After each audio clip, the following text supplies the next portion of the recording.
Saldo saya naik 81,56% dalam 2-3 hari trade saat kompetisi trading di salah satu global exchange. Halo semuanya, selamat datang kembali di channel YouTube Cuan Terus. Ketemu lagi dengan saya Andrianto. Hari ini kita bakal belajar tentang scalping strategi. Strategi ini saya gunakan saat kompetisi di salah satu global exchange. Hasilnya dalam 2-3 hari trading, saldo saya naik sekitar 81%. So, buat kamu yang baru ketemu channel YouTube Cuan Terus, please stop terlebih dahulu, like, subscribe dulu di bawah, dan share ke teman tradingmu. Nggak usah basa-basi terlalu lama lagi, kita masuk ke materinya. Selamat datang di modul scalping strategi. Apa itu scalping? Scalping merupakan salah satu metode atau tipe traders yang sering digunakan oleh beberapa crypto traders. Nggak hanya crypto traders, bisa forex trader, bisa stock traders, atau yang lainnya. Scalping merupakan metode di mana kita sebagai trader memanfaatkan volatilitas harga sehingga kita bisa open position, mendapatkan trading plan dalam waktu yang singkat.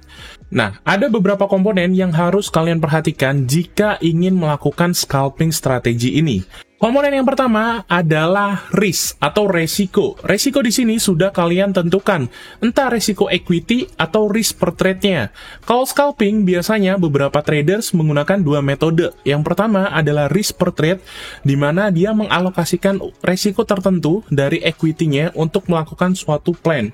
Yang kedua adalah resiko equity. Jadi misal, saldonya totalnya $10.000, yang dimasukkan buat scalping strategi hanyalah $100. Jadi resikonya hanya $100. Nah, cara mengukur resikonya seperti ini teman-teman. Kalian bisa masuk ke Trading View.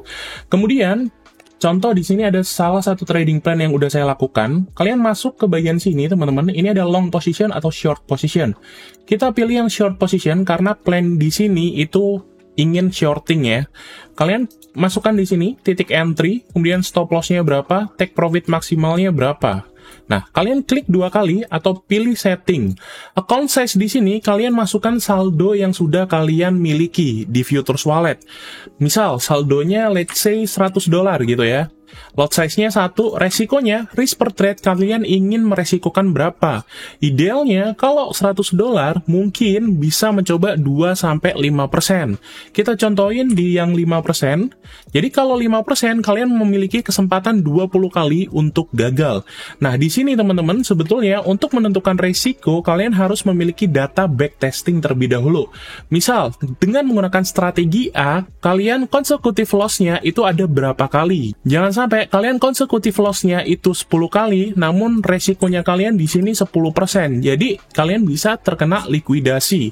Idealnya 5% atau 2% untuk scalping ya dengan account size $100. Kalian oke aja, cuman ingat Dior ya, resiko orang itu berbeda-beda. Ini hanya contoh. Nah, di sini teman-teman ada sebuah trading plan-nya. Di sini cost PNL itu kurang lebih 2.136, itu berarti 21-an dolar. Kemudian quantity size itu 0,01 Bitcoin, risk to reward 4,22. Jadi ketika kena stop loss, kalian bakal hilang sekitar 5% dari $100, which is $5. Namun ketika kalian berhasil, kalian bakal dapat $22. Komponen yang kedua adalah time frame teman-teman. Hal ini diperlukan untuk melihat momentum. Biasanya scalping strategi itu menggunakan time frame 1 jam untuk menentukan arah trend. Untuk ambil position atau cari entry position, itu bisa di time frame yang jauh lebih kecil, let's say 15 menit atau mungkin di 5 menit jika belum dapat. Nah, contoh penggunaan time frame seperti ini teman-teman. Jadi kalau kita cek di sini teman-teman, ini adalah history trade yang saya lakukan. Di sini kita bisa lihat, contoh yang terakhir itu saya trading di Solana USDT pada tanggal 13 November 2023 jam 10.57. Saya close long position itu di level di hari yang sama, 3 menit setelahnya, jam 11. Nah, harganya di sini saya long position di 56,604, close positionnya di 57,4. Kalau kita cek di sini teman-teman, di time frame waktu itu kurang lebih ada di position yang seperti ini teman-teman. Nah, kita bisa cek pergerakan harga Solana itu trennya adalah naik. Yang kita lakukan jika udah tahu arah trennya, kita bisa menggunakan atau menurunkan time frame-nya di level yang jauh lebih kecil, which is di zona 5 menit. Nah, di sini kita bisa cek area ini merupakan area cluster di mana harga itu beberapa kali divisit dan memberikan reaction. Harapannya adalah ketika harganya naik, turun, kemudian dia naik atau breakout kembali. Jadi yang saya lakukan trading plan-nya adalah long position di sini, kemudian stop loss-nya di bawah last low-nya, which is di zona sini. Ini kan last low nih. Kemudian di bawahnya dikit, take profit-nya maksimal di area last high-nya, karena ada potensi bullish pennant atau symmetrical triangles. Take profit pertama di level area resistennya 57,4 yang saya close ya, kurang lebih di zona sini.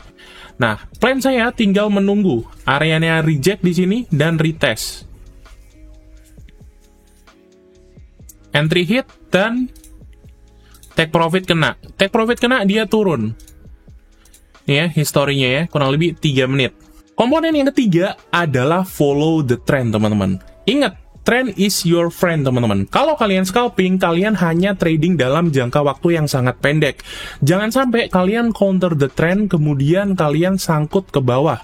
Apalagi biasanya orang yang baru melakukan strategi scalping, biasanya mereka enggan untuk stop loss. Jadi, jangan sampai kalian berani ngelawan arah trend. Yang keempat adalah timing, teman-teman. Strategi ini tidak bisa digunakan sewaktu-waktu. Jadi kalian harus mencari momentum yang tepat. Entah di crypto pairs-nya yang high volatile, atau di momentum dia naiknya terlalu tinggi dan turunnya terlalu rendah. Kalian bisa cari kesempatan untuk masuk positionnya. Yang kelima adalah pemilihan pairs. Pemilihan pairs di sini sangat penting ya teman-teman. Saya bakal ajarin kalian bagaimana cara filter koin yang bisa digunakan untuk scalping. Nah, untuk screening ada dua metode. Antara kalian sudah bikin list di sini, watchlist ya, ini ya, di salah satu exchange, kalian bisa cek di sini mulai dari pairs, kemudian perubahan dalam 24 jam terakhir, dan persennya. Namun, kalau kalian belum memiliki watchlist seperti ini, kalian masuk aja ke TradingView, ke bagian produk, screener, kemudian crypto coins. Di sini ada beberapa komponen yang perlu kalian perhatikan, mulai dari overview, performance, valuation, address, transaction, gain and losses, sentiment, dan technicals. Cuman, untuk screening, kita hanya memerlukan bagian overview-nya aja. Di sini, kalian bisa cek, mulai dari pairs coin-nya, ada 749, kemudian rank-nya dari coin market cap, price atau harganya, perubahan percentage dalam 24 jam terakhir, market cap, volume, circulating supply, kategori. Yang perlu kalian lakukan untuk ngefilter pergerakan harganya adalah dua hal. Yang pertama adalah perubahan dalam 24 jam terakhir by percentage, atau yang kedua by volume. Nah, untuk volume kalian klik aja di sini, kemudian short yang descending. Jadi kita bisa melihat pergerakan atau crypto pairs mana yang sering diperdagangkan dalam 24 jam terakhir. Kalian bisa fokus pada top 10 atau top 20. Contohnya di sini ada Tether, Bitcoin, Ethereum, USDC, Solana, FDUSD, XRP, Polygon Automatic, BNB, Chainlink, TIA, AVAX, MIM, DDX, dan lain sebagainya. Atau yang kedua, kalian fokus pada gain and losses. Jadi perubahan dalam 24 jam terakhir, kalian biasa short descending di sini. Jadi yang naiknya signifikan berarti trennya udah valid, bullish.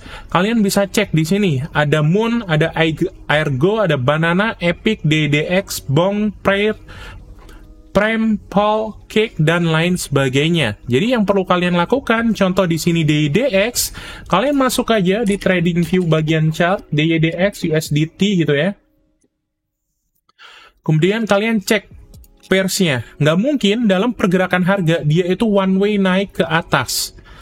Pastinya dia mengalami zona sideways, contohnya, atau zona korektif. Contoh, ketika dia udah naik ke atas, dia sideways terlebih dahulu, turun, korektif, asal dia nggak break last low-nya, dia bakal naik kembali. Naik primary, secondary, ya, primary, secondary, primary, secondary, primary, secondary, naik. Nah, yang perlu kalian lakukan untuk scalping adalah menunggu momentum korektif di sini, baru melakukan open position. Contohnya di sini, ini ada area resisten sebelumnya, dia retest di sini, ya kalian bisa open position dengan target minimal risk to reward 1:1 atau di last high-nya. Ini contoh yang sedang saya lakukan. Berdasarkan volume, juga ada kenaikan ya di sini. So, itu adalah scalping strategi yang saya gunakan dalam kompetisi trading di salah satu global exchange. Semoga ilmu ini bermanfaat dan memberikan wawasan baru terhadap kalian. Ingat, kalau kalian belum pernah menggunakan scalping strategi, lebih baik atau alangkah baiknya kalian backtesting terlebih dahulu dan menggunakan modal yang minim. Sampai jumpa kembali di video selanjutnya teman-teman. Jangan lupa like, subscribe, dan komen di bawah. Serta share ke teman tradingmu supaya teman dan circlemu itu bisa cuan dan berkembang bersama. Bye-bye semuanya.